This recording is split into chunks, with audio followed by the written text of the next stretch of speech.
Buenas tardes, buenas tardes, buenas tardes. Hola, hola, hola. Hola, buenas tardes. Hola, hola, hola. Hola, hola. Hola, hola, hola, hola, hola. Ah, sí, sí, sí, se escucha el audio. Vamos a ver.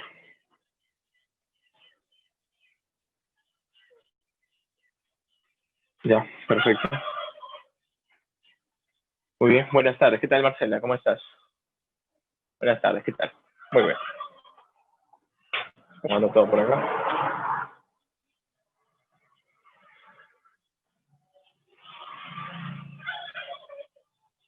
Listo. Muy bien.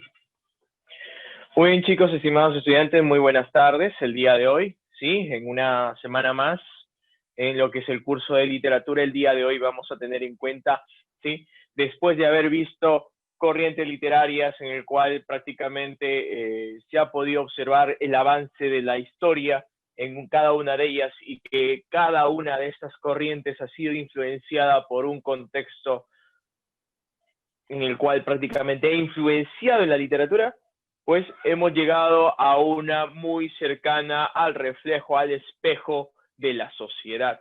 Sí, ¿de qué estamos hablando? Estamos hablando de la literatura realista, la literatura que prácticamente, ¿no?, surge en la segunda mitad del siglo XIX en Europa, ¿cierto? Para ser más exactos, en Francia, ¿cierto? Vamos a ver prácticamente, ¿no?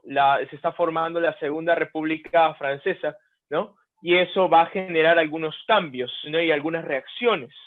Dentro de este aspecto también van a haber constantes revoluciones, que a partir de ese tiempo ya se comienza a evidenciar, ¿no?, constantes cambios prácticamente, ¿no?, dentro de este aspecto.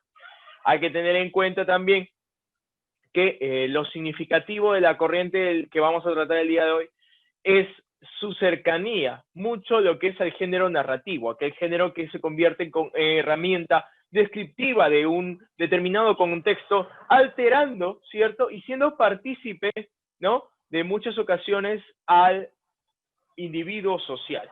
No a un ser solitario, como se manifiesta en la época, ¿cierto?, en la corriente literaria del romanticismo, sino a un ser social, ¿no?, con necesidades sociales, con un contexto el cual prácticamente viene a ser influenciado, ¿no?, por avances tecnológicos, el progreso científico, ¿no?, el progreso en lo que es el avance industrial, ¿no? La diferencia de clases, la lucha de clases aquí también va a ser un punto crucial para los escritores de la época, los cuales van a tratar de poder centrarse en este tipo de problema, como así se considera, ¿no? Entonces, chicos, vamos a prepararnos entonces para lo que será lo que es el realismo europeo, ¿sí? Vamos entonces, rapidito vamos a cerrar por aquí una cosita, ¿sí?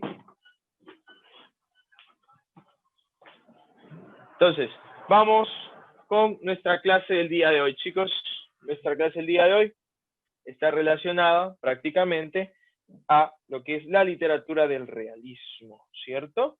La literatura realista. Profesor, a mí que no me gusta el romanticismo, de repente me va a gustar esta corriente. Sí, la mayoría prácticamente se aleja mucho de lo que es el aspecto, ¿no?, de la ilusión, del aspecto individual, y más se centra en el aspecto, ¿no?, el aspecto objetivo. Listo, perfecto, acá están. Vamos entonces a hablar el día de hoy, ¿sí?, de la literatura realista. El realismo. El realismo literario, ¿no?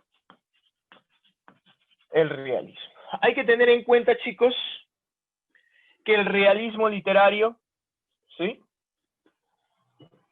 el realismo literario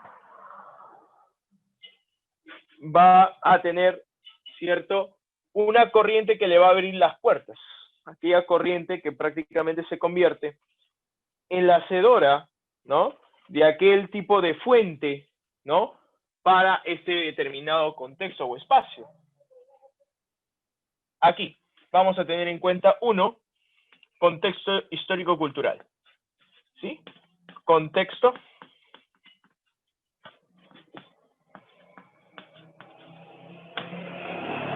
histórico-cultural. Ahí está, ¿no? El contexto histórico-cultural. Dentro de este espacio vamos a tener en cuenta que surge, ¿no? Surge en la segunda mitad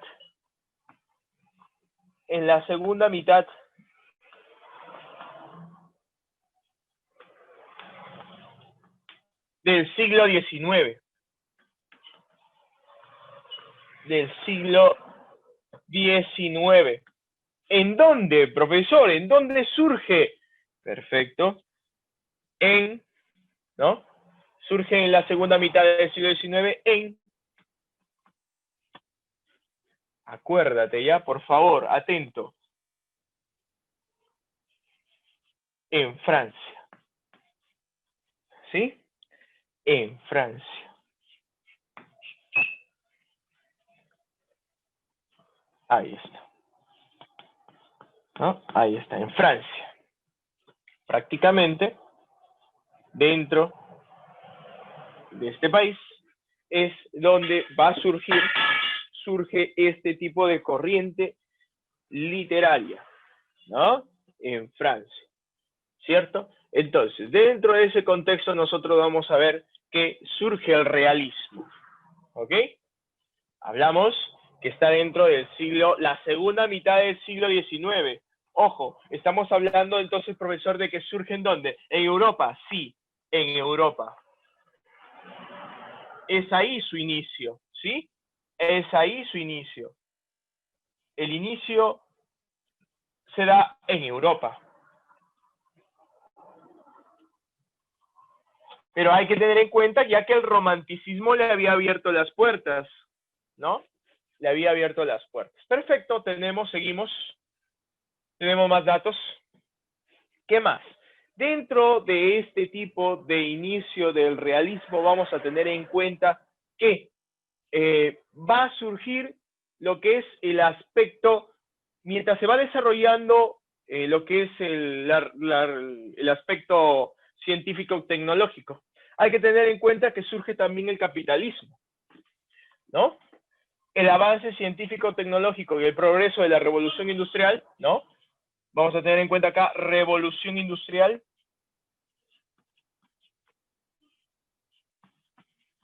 La revolución industrial. Y estamos hablando de la revolución industrial en relación a qué? En relación a su progreso, que va a traer consigo, ¿no? El progreso, ¿no? Prácticamente va a traer consigo lo que es el surgimiento del capitalismo. Capitalismo. El capitalismo, ¿no? La sociedad prácticamente va a tener en cuenta, más que todo, las personas que ya se dedicaban antes al campo, ahora prácticamente van a tener una noción de poder empezar a hacer, ¿no? Una empresa, ¿cierto? A poder ser comerciante, ¿no? Y a poder prácticamente, ¿no? Tener o vender algo, ¿cierto? Y es aquí donde va a haber un conflicto, chicos. Un conflicto, una lucha de clases, ¿no? La lucha de clases que en ese tiempo prácticamente Carlos Marx y Federico Engels, como tú bien sabes, ¿no? Van a resaltarlo en su obra El Manifiesto Comunista, ¿no? Vamos a ver. Pero, profesor, aquí surge el capitalismo y va a traer prácticamente rezagos, va a traer de repente algún conflicto. Sí, trae conflicto. ¿Entre quiénes? Trae un conflicto prácticamente entre la clase social de la burguesía, ¿no? Entre la burguesía, la clase alta, ¿no? La burguesía, entre la burguesía, ¿y quién más? Y lo que es el proletariado, ¿no? El proletariado. Ahí está, el proletariado, ¿no? Ahí está la burguesía, la clase alta y el proletariado, que prácticamente es el esclavizado, el explotado, ¿no? Y entre estos dos hay conflictos, hay un conflicto social. Conflicto, ¿no? Hay un conflicto, señores. Hay un conflicto social, ¿no? Lo cual prácticamente va a desatar un desequilibrio, ¿no? La burguesía siempre no se ve afectada por nada, ya que es respaldada, ¿no? Por la clase alta. El proletario, en cambio, sí es el que sufre, ¿no? El que va a ser explotado. Y es así que saltan aquí al contexto, ¿no? Prácticamente el manifiesto comunista,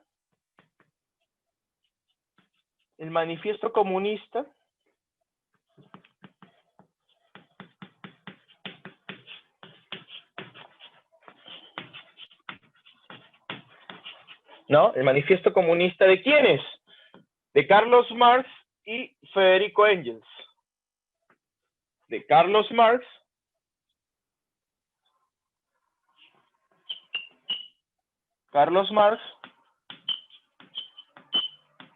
y Federico Engels.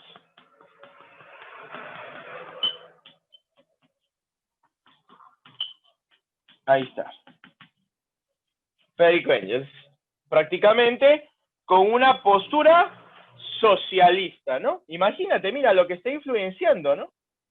Está influenciando prácticamente dentro del contexto el surgimiento de ¿qué? Del socialismo. ¿Surge qué, profesor? El socialismo. El socialismo.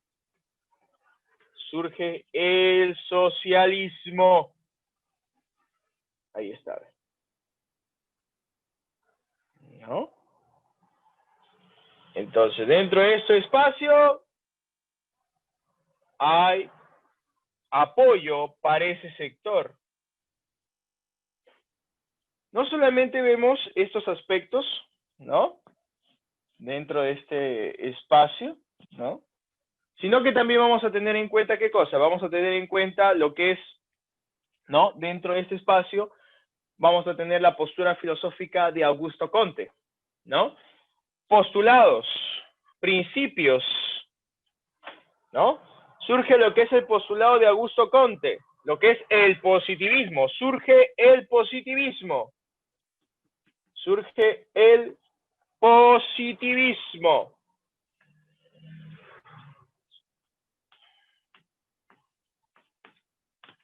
El positivismo. Surge el positivismo. Ahí está. Surge el positivismo, ¿a cargo de quién? De Augusto Comte. Profesor, pero ¿por qué nos hace mención de que el positivismo surge? Estamos hablando de literatura. Parece simple, ¿no? Parece que no tuviera importancia, pero el positivismo influye en la mayoría de obras literarias, ¿cierto? Entonces, prácticamente dentro de este espacio vamos a tener en cuenta lo siguiente, a este personaje, Augusto Comte, que nos quiere mencionar con el positivismo que a través de la percepción, a través de la observación, nosotros vamos a describir un determinado contexto. Augusto Comte. Augusto Comte. Ahí está. ¿No? Augusto Comte. ¿No? ¿Qué nos dice el profesor? Que a través de la observación, ¿no? A través de la observación, vamos a anotar por acá. A través de la observación, nosotros vamos a poder describir, ¿no?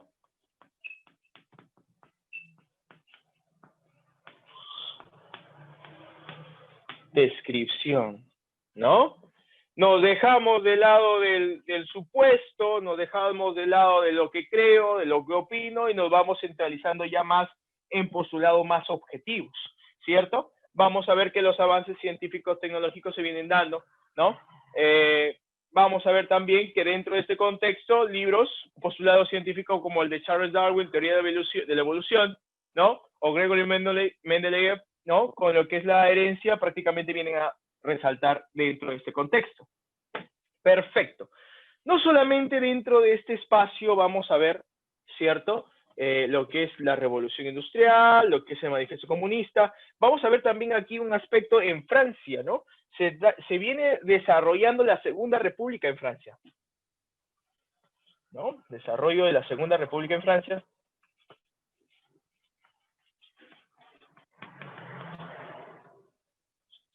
¿No?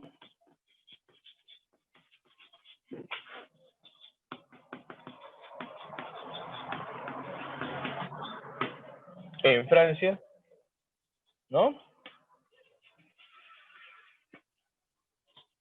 Y postulados científicos, principios o postulados científicos también se logran desarrollar.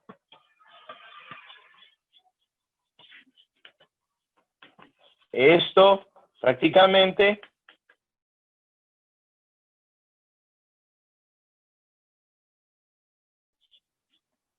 ¿no? El aspecto objetivo de la descripción, ¿no? En la literatura. Y ojo, que prácticamente ya el realismo se da a partir de la pintura, ¿no? El origen. Se da a partir de, prácticamente a partir de la pintura, ¿no? Con esa postura artística y luego ya prácticamente con lo que es la literatura, ¿no? Ahí está. Son aspectos puntuales, son aspectos centrales, ¿no? Dentro de lo que es los postulados, ¿no? Dentro de lo que es el contexto. Vamos ahora a hablar de su definición. 2. ¿Esta corriente literaria en contra de quién surge? Ya lo dije, ¿ah? Ya lo manifesté. Habla. ¿En contra de quién? Te escucho. ¿Romanticismo? Claro, en contra del romanticismo. Surge en contra del romanticismo. A pesar de que prácticamente le abre las puertas el romanticismo al realismo, el realismo va a ser muy radical, ¿no? Entonces, es una corriente literaria que surge, ¿no? Corriente literaria que surge en contra del romanticismo, ¿no? Corriente literaria que surge en contra del romanticismo.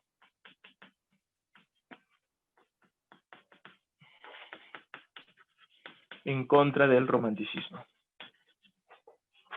Del romanticismo. ¿Por qué, ah?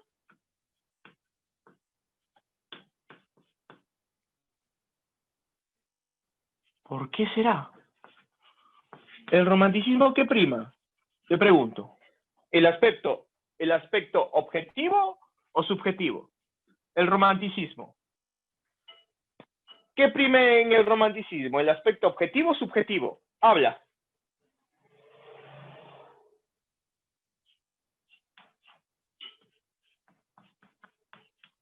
El aspecto subjetivo, amigo. Ahí está. El aspecto subjetivo. Emociones, ideas, prácticamente todos los sentimientos que puedes tú almacenar es lo que prima en el romanticismo.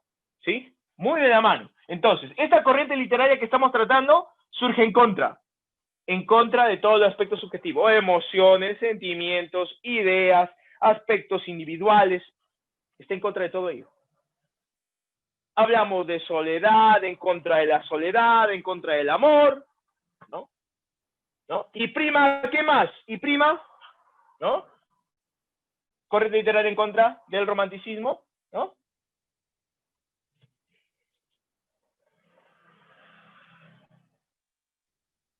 ¿No? Seguimos. Pues, ¿no? Pues el realismo, borramos esto, perdón, borramos, pues el realismo prima el aspecto objetivo, ¿no? El aspecto objetivo. Y ojo, ¿ah? Que el realismo Se va al aspecto objetivo, ¿no? Y tiene por ahí un lado científico, ¿no? Pero de manera general expresamos objetivo porque describe, ¿no? Tiene la finalidad de descripción. ¿Y eso gracias a quién? Gracias al positivismo, no te olvides. Ahí está, el positivismo. Gracias al positivismo. ¿Por qué, profesor? Por la observación, todo lo que observo es lo que es lo que existe, es lo evidente. El resto, lo que no puedo ver, lo siento, no existe. No existe, ¿no? Ahí está. Seguimos. Ahora, prácticamente entonces, aquí el realismo está en contra, ¿no? Está en contra de lo que es individualidades, está en contra del amor sentimental, ¿no? Está en contra prácticamente de, el aspecto de soledad. Y acá, ¿no? Resalta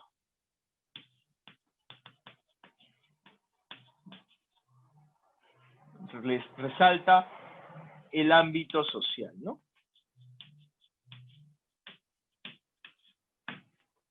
Social. El ámbito social. Resalta el ámbito social. ¿No? Ahí está. El ámbito social que prácticamente está relacionado con la característica primordial de la literatura que viene a ser la verosimilitud, ¿no? Se quiere tornar un poco más verosímil, ¿no? ¿Qué quiere decir esto? Que quiere ser espejo de la realidad. Ten en cuenta ello. Espejo de la realidad.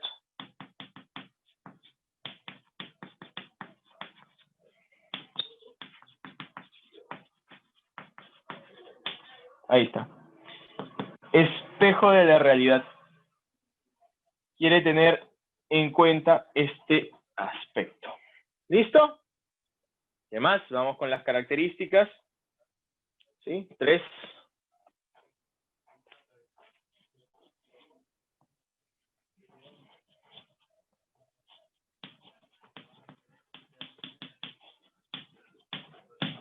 Características.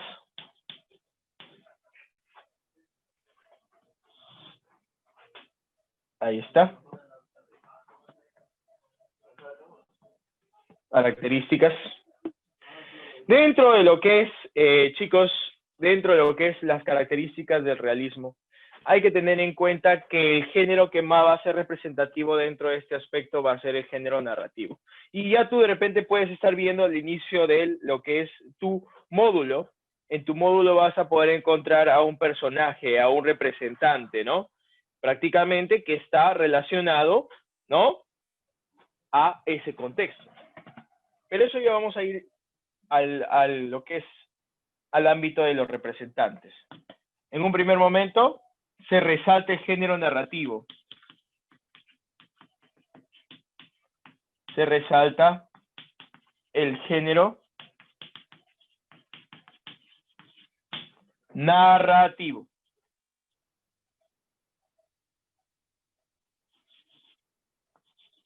¿No? Género narrativo. Género narrativo. ¿Sí? Ahí está. Lo puedes evidenciar ahí. Ahí está. Ok. Es el género que va a tener mayor realce. ¿Por qué? Porque está dentro de la descripción, ¿no? Se utiliza dentro del aspecto descriptivo. ¡Ojo!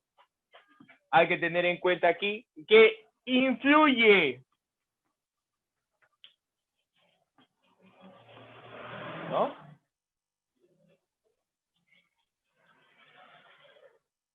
Influye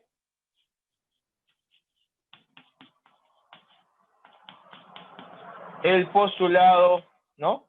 Influye el positivismo. Influye el positivismo, mira acá, ¿ves? ¿Sí? en la mayoría de obras, ¿cierto? ¿Qué más vamos a ver dentro de lo que es el aspecto, ¿sí? del realismo? Vamos a tener en cuenta, ¿qué cosa? Vamos a tener en cuenta, ¿sí? Lo que es necesidades, ambiente social y las necesidades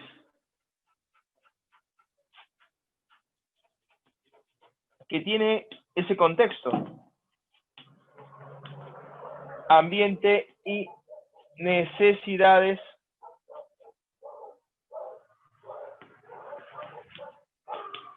ambiente y necesidad social. Ahí está. Ambiente y necesidad social, chicos. En uno de los pasajes de la historia de la literatura que vamos a ver, un ratito voy a cerrar mi puerta. En uno de los pasajes de la historia que vamos a visualizar, chicos, del representante de su obra, Crimen y Castigo, que el día de hoy nos toca, vamos a poder encontrar que es muy detallista en algunos aspectos.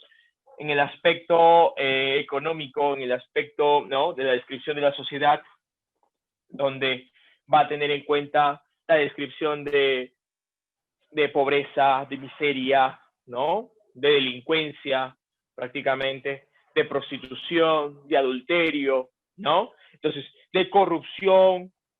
Vamos a ver esos aspectos centrales dentro del ambiente social, que es muy caldeado, ¿no? Es muy, prácticamente, es muy descriptivo. Hay que tener en cuenta algo muy significativo aquí también, que el lenguaje no es un lenguaje complicado, es un lenguaje sencillo, claro, evidente, ¿no? Entonces, lenguaje claro, evidente y sencillo, ¿no? Lenguaje claro, evidente y sencillo. No es complejo, no es complejo. Y sencillo. Ahí está, ¿no? Evidente y sencillo. Claro, evidente y sencillo. No se complica en relación a lo que es el lenguaje, ¿no? Y vamos a ver los apartados ahí, más adelante, y vas a poder darte cuenta que a través de la observación y la descripción se va a dar una perspectiva muy detallada, ¿no? Donde la observación y descripción, observación y descripción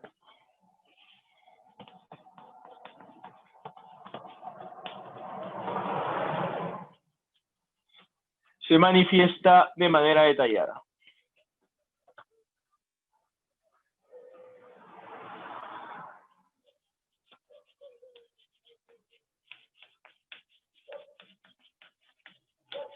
Se manifiesta de manera detallada.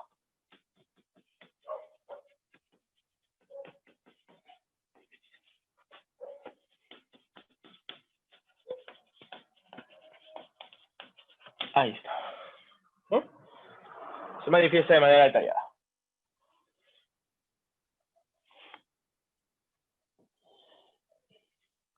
¿Perfecto? Muy bien. Dentro de esas son las características más puntuales, ¿sí? Esas son las características más puntuales. Ojo, aquí el argumento. ¿Cómo crees que es el argumento? ¿El argumento es lineal o sufre cortes? Hay un argumento quebrado. ¿Qué dices tú? Dentro del realismo. Vamos.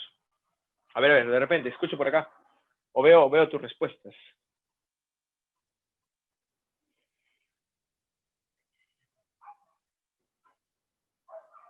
Ahí ya habían escrito antes el subjetivo. Bueno, te comento.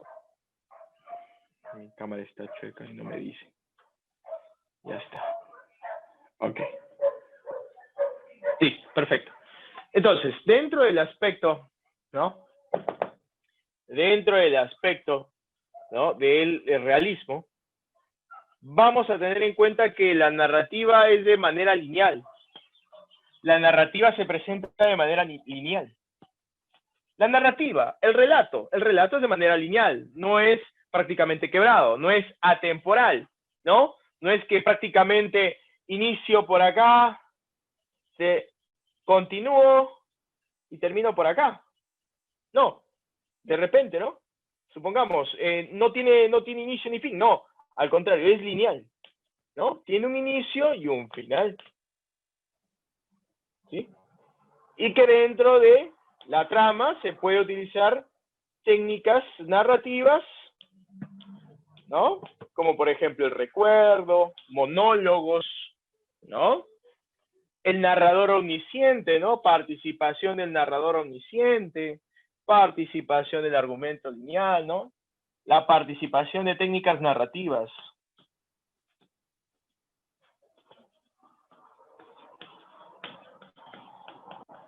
De técnicas narrativas en un argumento lineal, en una narrativa lineal, ¿no?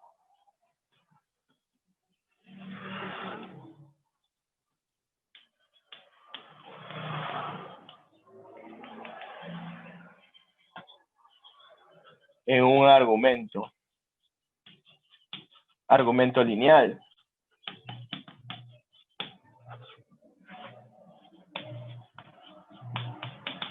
Un argumento lineal, una trama lineal, un relato. Ahí está. ¿No?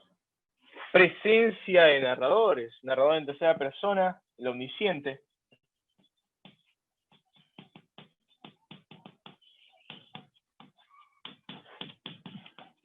Del narrador omnisciente, narrador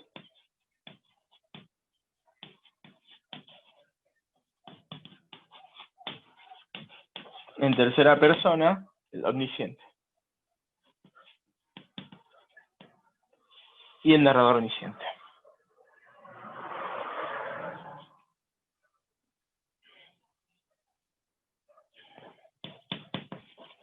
Y el narrador omnisciente.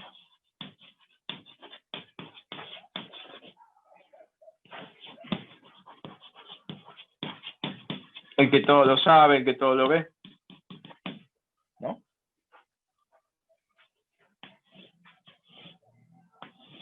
¿No? Ahí está. Chicos, vamos a hablar entonces ahora de los representantes. ¿Quiénes son los representantes que participan, ¿no? Dentro de este contexto, ¿no? Vamos entonces, representantes.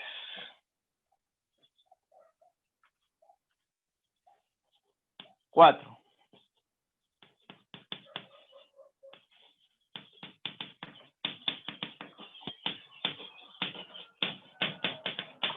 Representantes. ¿Sí? ¿Quiénes son los representantes dentro de esta época? En un primer momento tenemos a los representantes de Francia. ¿Quiénes son los representantes de Francia?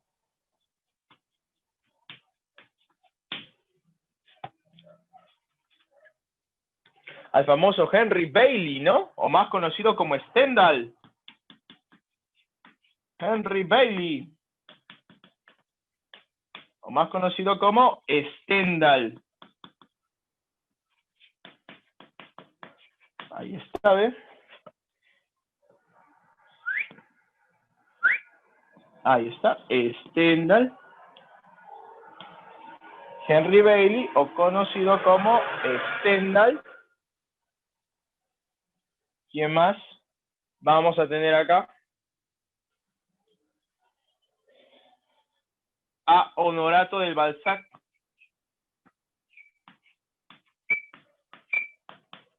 Honorato de Balzac. ¿No? Honorato de Balzac.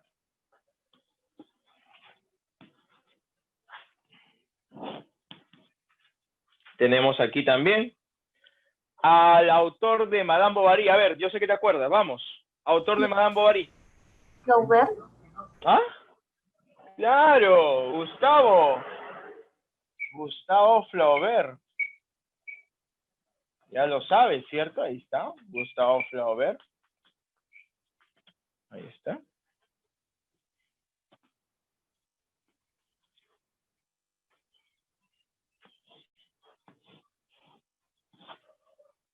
¿no? Representantes de Francia. Vamos a tener en cuenta también, ¿no? A Rusia.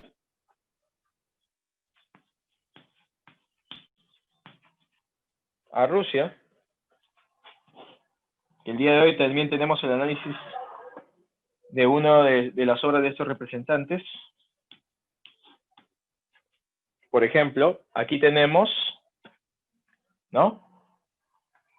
Anton Chekhov.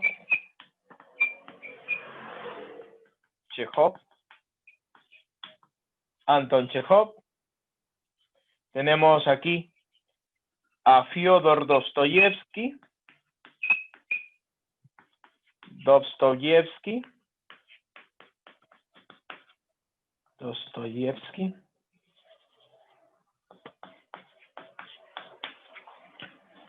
Fyodor Dostoyevsky, ¿no? Y también tenemos a León Tolstoy.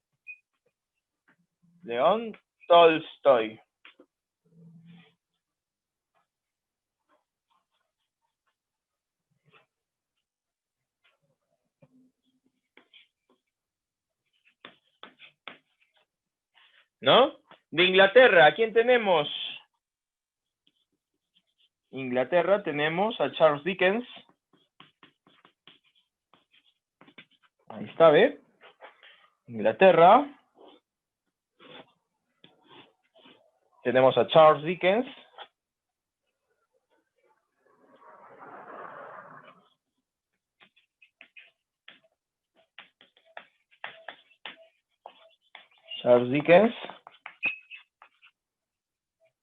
¿No?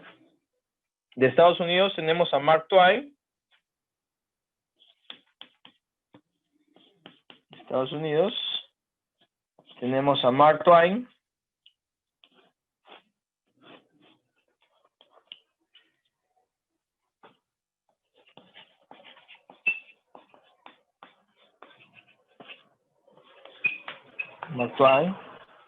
¿Sí? Y también tenemos ya por último de España. Profe, se está olvidando de algo, ¿sí?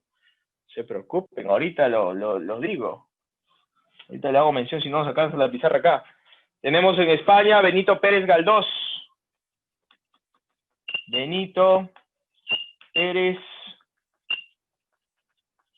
¿no? Benito Pérez Galdós. ¿No? Benito Pérez Galdós. Profesor, ¿también de Noruega hay? Claro, de Noruega tenemos a quién? Tenemos a Henry Ibsen. Obra de Henry Ibsen, que te acuerdes. Vamos, obra de Henry Ibsen. ¿Sí te acuerdas o no? La Casa de Muñecas. ¿Te acuerdas o no? Prácticamente, la Casa de Muñecas, ¿no? También tenemos aquí dentro, ¿no? Dentro de lo que es este contexto, a el representante que vamos a analizar el día de hoy, que viene a ser Fyodor Dostoyevsky, ¿no? Fyodor Dostoyevsky. ¿Puedo borrar la primera parte, chicos? Lado izquierdo. A ver, por favor, confirmen. Confirmen, por favor.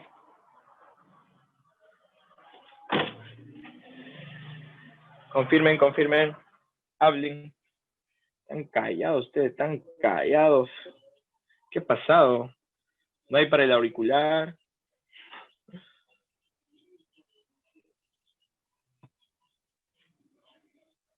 Vamos a ver qué hay acá. Los ciclos no me ayudan. Estilo directo libre. Cuenta como característica de la literatura realista. También hace mención, claro, dentro... No, ¿qué es eso? No sean malos. Dentro de lo que es el realismo, ¿no? También el monólogo interior, el estilo indirecto, ¿no? Directo libre, también participa, ¿no? El diálogo, por ejemplo, que tiene con Sonia, el diálogo que tiene con Sonia, el diálogo que tiene con su amigo Liu Xin, nuestro querido Rodion Raskolnikov, se puede evidenciar, ¿no? No, listo, sí, Julio. Tranquilo. Tranquilo, Julio, estás medio modo sad hoy día estás. ¿Qué pasó, hijo? Estás modo sad hoy día. Vamos a ver, seguimos. Seguimos, muchachos, seguimos. Borramos la primera parte.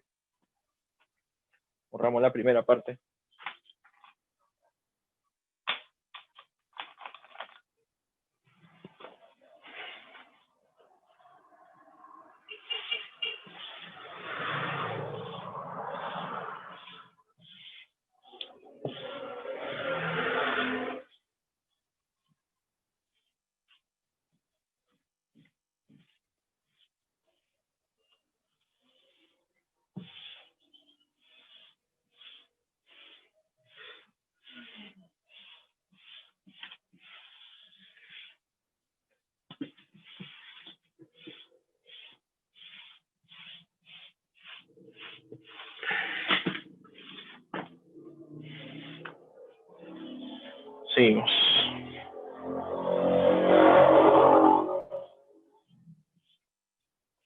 Vamos entonces. Ahora sí, vamos con nuestro módulo, ¿sí? Vamos a conocer un poquito acerca de la vida y obra de nuestro querido Fyodor Dostoyevsky, ¿sí? Fyodor Mikhailovich Dostoyevsky.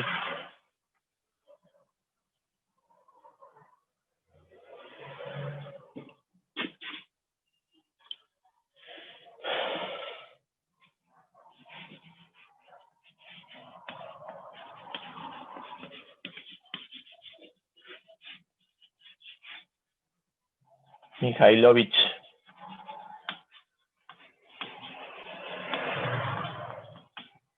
Dostoyevsky.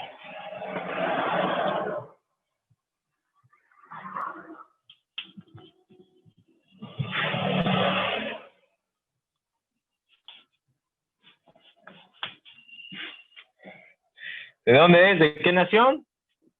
De la madre Rusia. Ahí está. Te comento que Fyodor Dostoyevsky fue el iniciador del realismo ahí en Rusia, ¿no? El primero. Tuvo muchos halagos, mucha admiración por la narrativa de este personaje, ¿no? Que viene prácticamente a nacer en 1821 en Moscú, ¿no? Y que posteriormente, ya después del vicio, ¿no? El alcohol, ¿no? Y llevar una vida un poco libertina, pero casi pierde todos sus bienes, ¿no? Pierde prácticamente sus obras literarias también, ¿no? Por préstamos, por algunos percances que tiene, ¿no? Pero así como toda persona tiene una oportunidad de poder volver desde cero, él también lo hace, casi ya en la última etapa de su vida, ¿no? Contextos que lo marcan a él, su ciudad natal, ¿no? Moscú, 1821, ¿no? Y hablamos de San Petersburgo, ¿no? San Petersburgo. San Petersburgo, 1881, ¿no? Ahí está. Vamos a hacer mención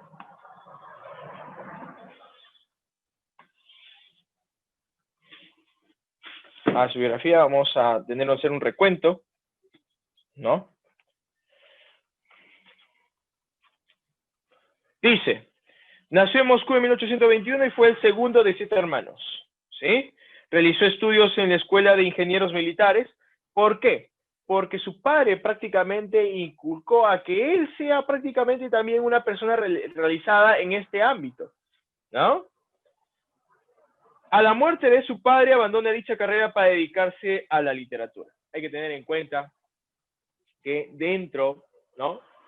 Dentro de este asesinato que le provocan a su padre, ¿sí? Hay que tener en cuenta que su padre era muy estricto, ¿no? Su padre era muy era muy draconiano, era muy estricto, y tanto así que era prácticamente también era un explotador. El padre de Fiodor era dueño de una hacienda, ¿no? El padre tenía una característica de ser una persona explotadora, ¿no? Explotadora, abusiva, hasta que en una ocasión, ¿no? Lo asesinan, se rebelan, ¿no? Los trabajadores se rebelan y lo asesinan al padre, ¿no? Asesinan al padre. ¿Eso qué le va a provocar a Fyodor Dostoyevsky? A Fyodor le va a provocar su primer ataque de epilepsia. Primer ataque de epilepsia.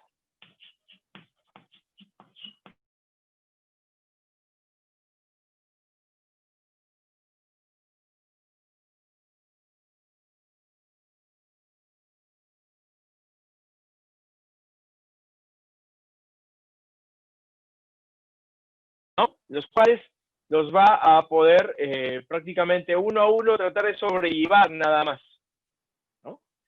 Entonces, prácticamente, él siempre era un chico obediente, ¿no? En este aspecto a su padre, porque su padre era muy radical, ¿no? Igual sus hermanos, ¿no? En relación con su padre, ¿no? Su padre era muy estricto, entonces prácticamente él hacía todo lo que hacía mención su padre. Pero esa noticia le va a causar prácticamente el primer ataque de epilepsia, enfermedad que padecerá hasta su muerte. En 1849 fue condenado a trabajos forzados. Ay, ay, ay. ¿Sí? ¿Por qué? ¿Qué pasó aquí? 1849.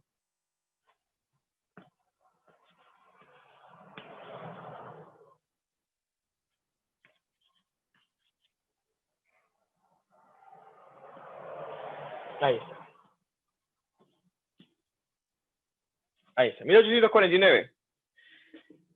Había un complot en contra de quién.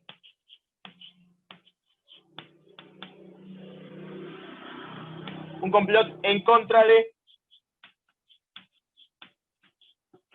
del gobierno del zar. Del hermano zar, ¿no? Del zar.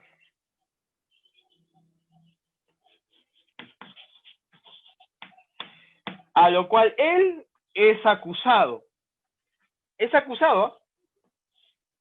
Él es acusado de participar en dicho complot. Perfecto, es capturado. Mira, mira cómo es el destino, ¿no? Capturado. Es capturado, ¿no? Y estaba en el frente al paredón, ¿no? Estaba en el paredón y prácticamente esperando al pie del cadalso la muerte, nada más. Frente al pelotón de fusilamiento. Y llega un mensaje. Y iba a ser fusilado, ¿no? Iba a ser fusilado. Pero le voy a poner aquí signo de interrogación. ¿Por qué? La pregunta es, ¿pero qué pasó? Llegó un mensaje de que todos los prisioneros ya habían sido ejecutados ya una primera secuencia de condenados. Pero en ese momento, al punto de que ya iba a recibir el balazo, llega el mensaje. Y de que estos, ¿sí?, acusados vayan, ¿cierto?, a hacer trabajos forzados. Trabajos forzados, ¿no? ¿En dónde? ¿No? ¿A dónde? A Siberia, ¿no? Ahí está. Ahí tenemos entonces, ¿sí? Fue condenado a trabajos forzados, 4 años en Siberia, ¿no? Por atentar políticamente contra el régimen zarista. Este apartado, chicos, que prácticamente va a tener ¿Cuántos años hemos mencionado? ¿Cuántos años? ¿Cuánto le habían dado para los trabajos forzados? 4 años. Este apartado lo vas a poder encontrar ¿en dónde? En su obra Crimen y Castigo. Crimen y Castigo, acuérdate. Crimen y Castigo. Ahí está. ¿Por qué, profesor? ¿Por qué? Al protagonista, que es acusado, ¿no? Y se va a entregar, ¿no? Se entrega prácticamente por el crimen de la anciana y la hermana. Le va, en la novela, le van a dar 8 años. Mira, ve. 8 años. ¿En dónde? Prisión de Siberia, ¿no? La cárcel de Siberia. Trabajos forzados. En Siberia, ¿no? Ahí está. Seguimos. Tras 10 años de penuria, retorna nuevamente a Rusia, en San Petersburgo, donde reanuda su actividad literaria. Murió en San Petersburgo en 1881, víctima de un derrame pulmonar. Y eso que prácticamente la vida, ¿no? La vida de este personaje es una vida licenciosa, ¿no? Una vida que prácticamente libertina, ¿no? Que lo va a poder llevar y como que no, es los juegos de azar, el alcohol, ¿no? Las mujeres, va a perder casi toda su fortuna, pero prácticamente él va a poder empezar nuevamente desde cero, ¿no? Seguimos. Producción literaria. Vamos con la producción literaria y tenemos, miren, quiero que se den cuenta mucho a los títulos de sus obras. Tenemos Pobres Gentes, en 1846, que viene a ser la primera novela. Anótalo, subráyalo, por favor, ahí, subráyalo. ¿No? Pobres Gentes. Humillados y Ofendidos en el 61, 1861. Recuerdo de la Casa de los Muertos en el 62. Puro títulos relacionados al aspecto de la tristeza, de la miseria, de la realidad, de lo radical que puede ser la sociedad, ¿no? De lo que puede escribirse, ¿no? No con el ámbito prácticamente de la burguesía, sino más identificado con el ámbito de proletariado, ¿no? Con el ámbito de proletariado. Seguimos. Crimen y Castigo en 1866. Viene a ser la obra que va a marcar prácticamente, ¿no? Va a enfatizar ya la postura del realismo, ¿no? Y más que todo el conflicto existencial, ¿no? Y la teoría del superhombre acá. Que uno, prácticamente, si se queda en sus laureles, es un ser ordinario. Pero aquí prácticamente yo tomé la decisión de poder hacer justicia con mis manos y yo me considero extraordinario, ¿no? ¿Estuvo bien o estuvo mal? ¿Aniquilé a la anciana? Perfecto. ¿Traje paz a un pueblo? Sí. Pero has transgredido las leyes, has transgredido las normas. ¿Estoy haciendo algo malo entonces? Conflicto existencial, ¿no? Vamos, seguimos. El Idiota, ¿no? El Jugador en el 67. Estas dos obras fueron muy significativas, ¿no? Los Endemoniados en el 70, en 1870. El Adolescente en el 75. Diario de un Escritor y Los Hermanos Karamazov, que también, ¿sí? Representó un aspecto importante, muy importante dentro de la narrativa del realismo ruso. Características literarias, ¿sí? Características literarias de nuestro querido Fyodor Dostoyevsky. Fyodor Dostoyevsky fue muy descriptivo, detallista, ¿no? Con objetos, las especies descriptivas las va a manejar muy bien, ¿no? Y ahí vamos a hacer mención. Profundo análisis psicológico de sus personajes, sienten, piensan o quieren, ¿no? Prácticamente estos personajes resaltan mucho en el aspecto del ámbito psicológico. Una psicología profunda en el saber qué hacer, cómo actuar, ¿no? La mayoría de sus personajes son seres marginales, vagabundos, ¿no? Prostitutas, vagabundos, míseros, pobres, ¿no? Prostitutas.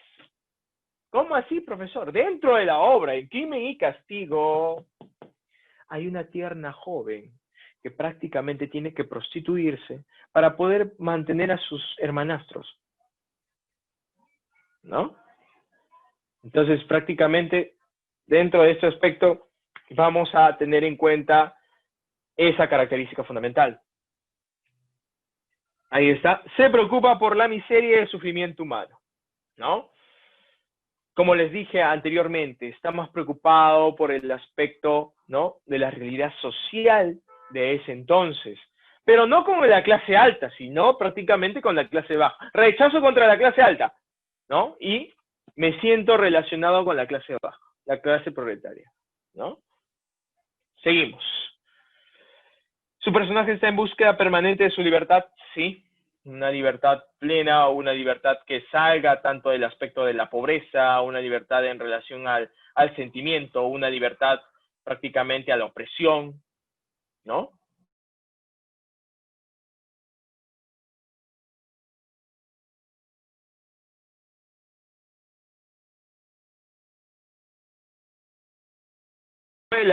Se desarrolla en el escenario de la ciudad inhóspita, una ciudad prácticamente que es conflictiva, ¿no? Prácticamente que es muy conflictiva. Seguimos. Enfoque cristiano a la comprensión de las debilidades y las miserias del hombre. Ya lo hemos visto, respeto a la condición humana. En esta época, chicos, lo que es el ámbito, en el ámbito social, la diferencia de clases entre lo que es la burguesía y el proletariado en relación con el capitalismo, al hombre lo había deshumanizado totalmente, ¿no? Lo había deshumanizado totalmente, lo había hecho centrarse en aspectos más que todo, ¿no? Prácticamente de ingreso, más al dinero, nada de valor por la vida, a la solidaridad, a la expresión más humana del ser. No, lo estamos más deshumanizando en esta época, ¿eh? ¿Qué más? Aquí vemos el enfoque cristiano, la comprensión de las debilidades y las miserias del hombre, ¿no?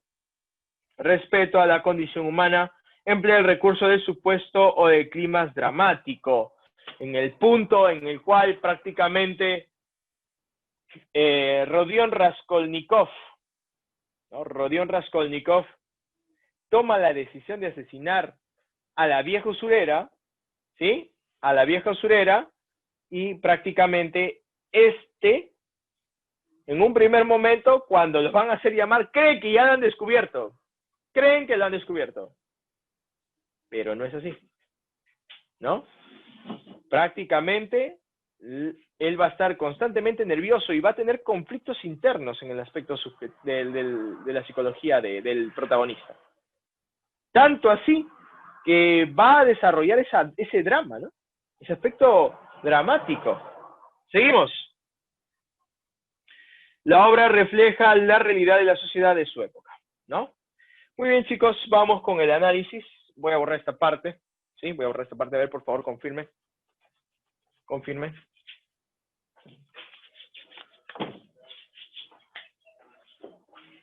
¿Listo? Vamos a ver, entonces, ¿podemos borrar la parte derecha? A ver, por favor, comuniquen. Sí, creo, ¿no? Sí, creo que ya. Creo que ya. Vamos ya. Borramos.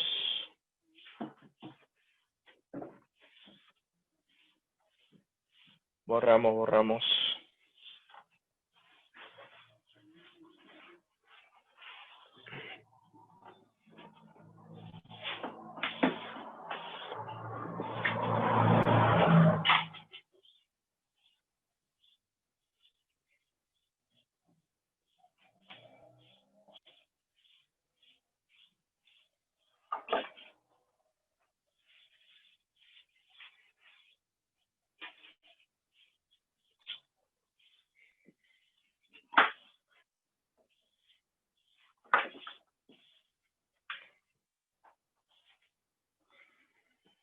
Listo.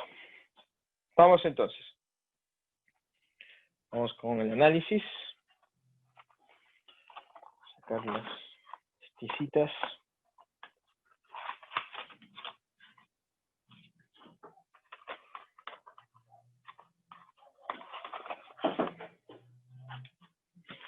Listo. Vamos entonces con el análisis de la obra Crimen y Castigo. ¿Sí? Crimen y Castigo.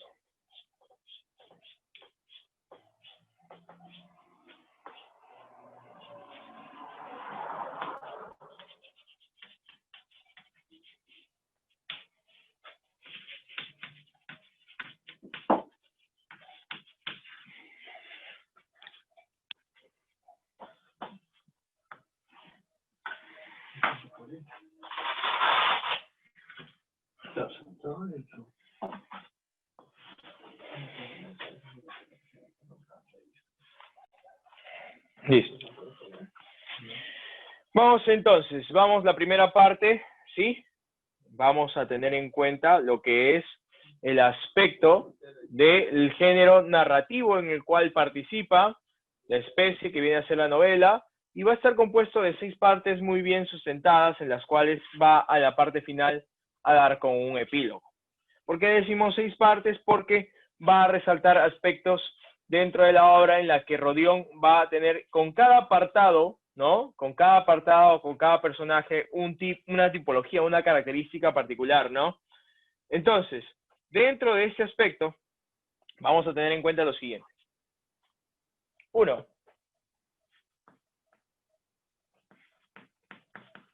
Género. El género representativo viene a ser acá el aspecto, el género narrativo.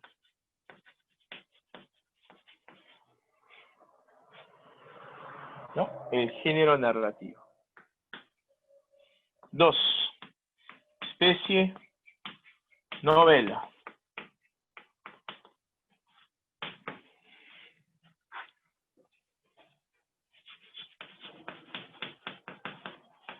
¿No? Vamos a tener en cuenta también acá, dentro de la estructura,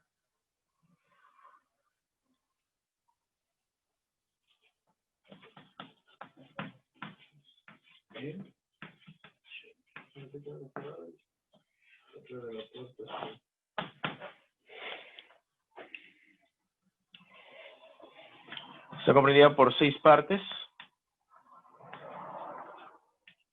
6 partes, ¿no? Más un epílogo, en el cual se menciona, ¿no? La continuidad de Sonia, ¿no?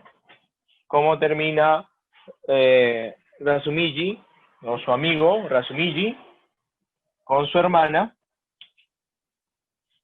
¿no? Y pues la condena en Siberia.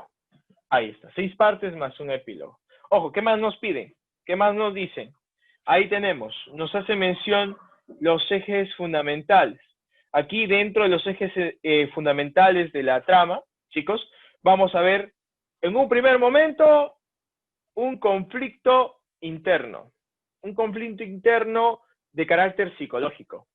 Entonces, vamos a ir, cuando nos piden ejes fundamentales, 4 ejes fundamentales.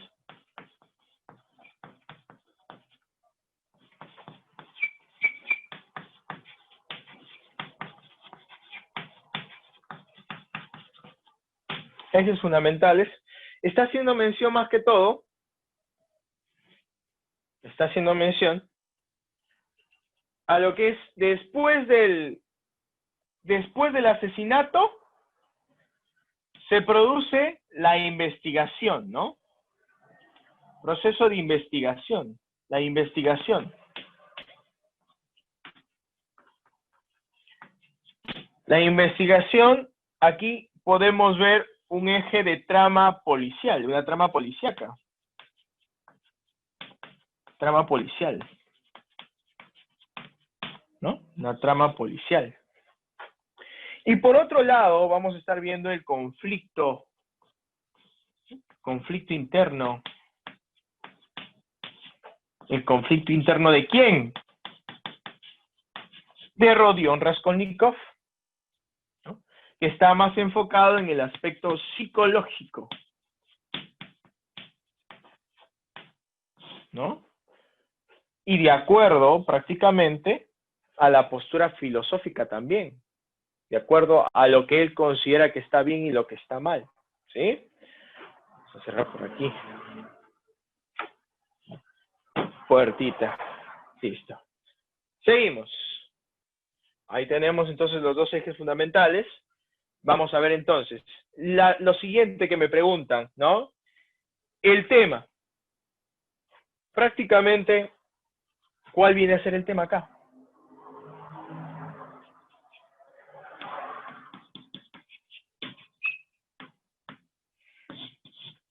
El tema central aquí viene a ser la expiación de la culpa, ¿no? ¿Qué es expiación, chicos? ¿Qué es expiación? A ver, búscalo, indaga. ¿Qué significa expiación? Búscalo.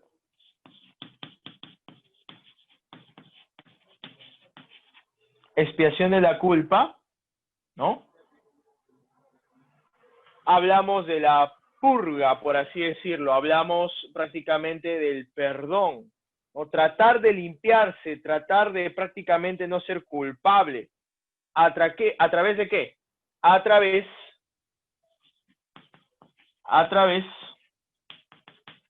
¿de qué cosa? Del sufrimiento. ¿Pero por qué, profesor, decimos sufrimiento? Ah, te comento. El sufrimiento psicológico.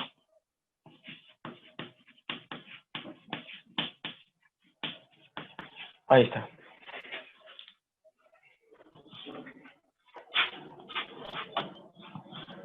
Expiación de la culpa, ¿no? Ahí está. Sufrimiento psicológico. Imagínate. El asesino prácticamente ha matado a una vieja usurera, ¿no?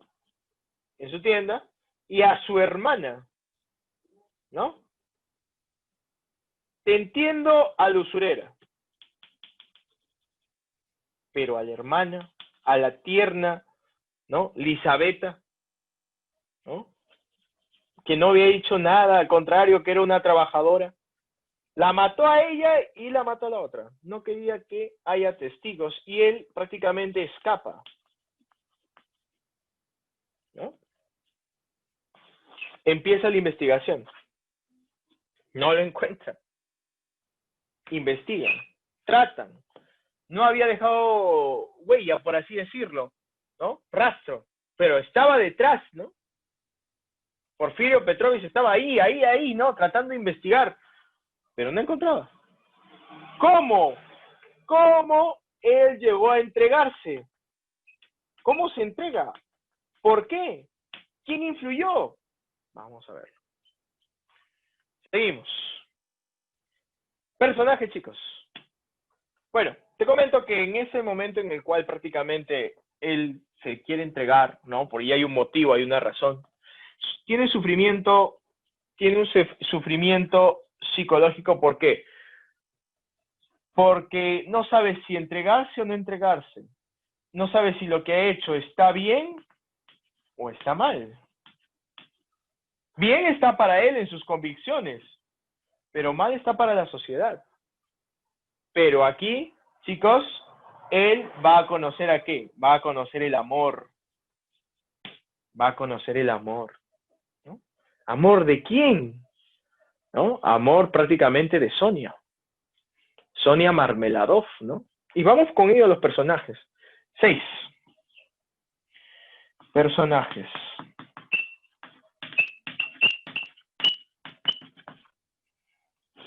Personajes. Vamos. ¿Quién es el primer personaje acá? Nos hace mención, nos dice, joven estudiante de Derecho, ¿no?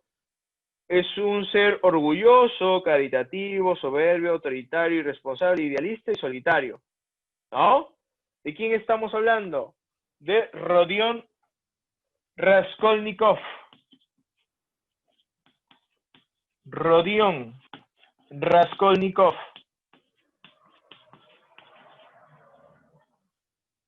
Rodion Raskolnikov.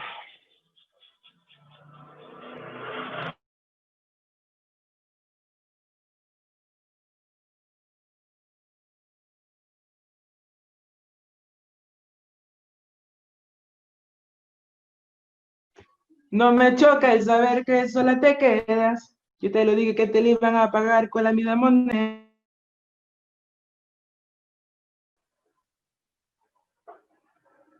Hola, hola, hola, hola, chicos. Hola, hola, hola. ¿Me escuchan? Hola. Qué raro, ¿por qué me ha botado?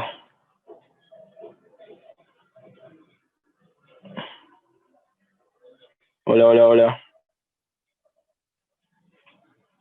Hola, hola, hola, hola.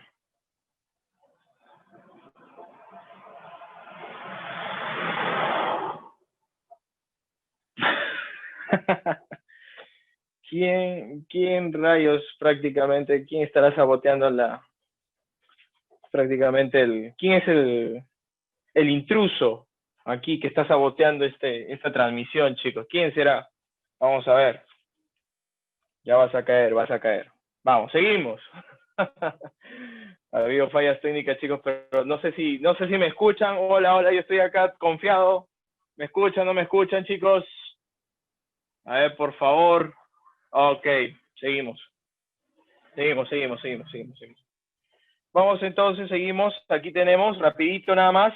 Ahí vamos a tener que hacer mención, ¿sí? Porque me comenta que ya estamos en tiempo, ¿sí? Con el otro profesor también. Vamos entonces, ahí tenemos a la joven hija, ¿cierto? De Marmeladov, ¿cómo se llama? Sonia Marmeladov, ¿sí? Vamos rápido. Sonia Marmeladov.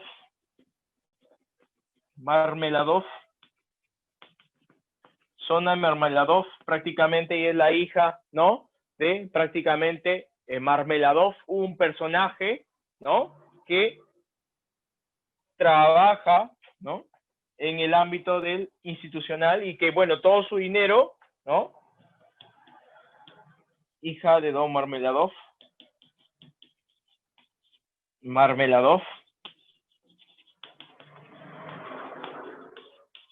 el cual prácticamente todo su dinero lo gasta en el alcohol, todo, ¿no? Prácticamente Sonia es la hija de otro compromiso de Marmeladov y Sonia va a tener que mantener a los hijos de su padre, a las hijas de su padre, ¿no? Y a la madrastra, porque la madrastra, ¿no? Que viene a ser Katerina Ivanovna, ¿no? Prácticamente va a tener problemas pulmonares, ¿no? Va a morir también. También conocida como su diminutivo Dunia, ¿no? Dunia, que viene a ser la hermana, ¿no? Más conocida como Avdotia Raskolnikov. Avdotia Raskolnikov. Avdotia Raskolnikov. ¿No? Raskolnikov. Viene a ser hermana del protagonista. Raskolnikov. ¿No? Avdotia Raskolnikov viene a ser la hermana más conocida como Dunia. ¿No? Dunia. Y es Dunia. ¿No? Y es Dunia. ¿Qué más? ¿Qué más tenemos aquí? Seguimos. Es un intelectual amargado, complicado, cínico, hipócrita, ¿no? Cobarde, obeso, embaucador y falaz. Se suicida al saber que Dunia no la amaba. ¿De quién estamos hablando? Del señor Arcadio Svidrigailov.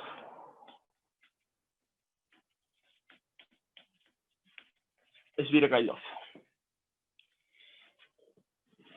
¿No?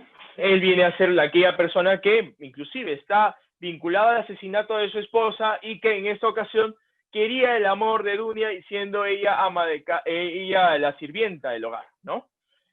Trabajaba para Svidrigailov. Es una difunta esposa de Arcadio Svidrigailov, el cual es sospechoso de haberlo asesinado y supuestamente le visita en forma de espíritu. Deja a Dunia unos 3.000 rublos en herencia, lo que le permite rechazar a Lujin como prometido. ¿De quién estamos hablando? De María Petrovna. María Petrovna. María Petrovna. ¿No? María Petrovna. Seguimos. ¿Quién más nos dicen?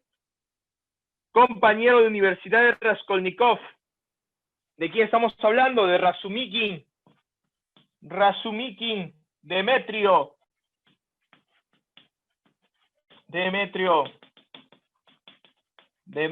Razumikin. ¿No? Demetrio Razumikin. Seguimos. Seguimos, que la lista es larga. La segunda esposa de Semión Marmeladov, ¿no? Y madrastra de Sonia. Catalina Ivanovna. De este señor, Semión Marmeladov. Semión Marmeladov tiene una segunda esposa que viene a ser Catalina. Catalina o Caterina también lo pueden encontrar. Ivanovna. Profe, ¿tiene relación con las usureras? ¿No? Ahí está. Seguimos. También vamos a encontrar a quién. Es la madre de Rodion Raskolnikov, más conocida como Pulqueria. Pulqueria. ¿No? Pulqueria viene a ser el nombre de su madre, ¿cierto? Seguimos. Es un ser detestable, ¿no? Que tiene como mayor anhelo el casarse con una pobre para convertirla prácticamente en una esclava. ¿De quién estamos hablando? De Lushin. Lushin, ¿no? ¿Qué más? Rapidito. Vamos, es un funcionario, ¿no? Alcohólico, casado con 4 hijos, que tiene su familia en la miseria y de enfermedad. Fue atropellado por un carruaje. Semión Marmeladov. Semión Marmeladov. Seguimos. Criada de Praskovia Pavlovna, ¿cierto? Criada de Pavlovna, atendía usualmente a Raskolnikov en lo que a alimentos se refiere, también en su correspondencia. Hablamos de Nastasia. Nastasia Petrovna. Petrovna. Recordemos que Rodion Raskolnikov vivía en una habitación de alquiler, ¿no? Y prácticamente debía una letra. ¿Qué más? Patrona de Raskolnikov, ¿no? Su hija muere en tuberculosis, ¿no? Y ella es la que alquila prácticamente este inmueble. Praskovia. Profesor, ya vaya finalizando, por favor. Listo, perfecto. Listo. A ver, chicos. Dejamos ahí, ¿sí? Dejamos ahí. Y las dos hermanas, la usurera, que viene a ser Aliona Ivanovna, ¿no? La usurera. Y la hermana, que prácticamente se conoce como Elizabeth Ivanovna, o también lo conocen como Lizaveta. ¿Listo? Bueno, chicos, con todos estos percances, vamos a tener que continuar la próxima semana. Ya estamos con los personajes. Solamente la trama de la historia lo vamos a tener ya lista para que ustedes estén prestos, ¿sí? Conmigo será hasta la próxima semana. Y la próxima semana nosotros tenemos ya a Gustavo Flaubert, también otro realista, ¿sí? Nos estamos viendo. Cuídense mucho. Bye. Muchísimas gracias, administrador.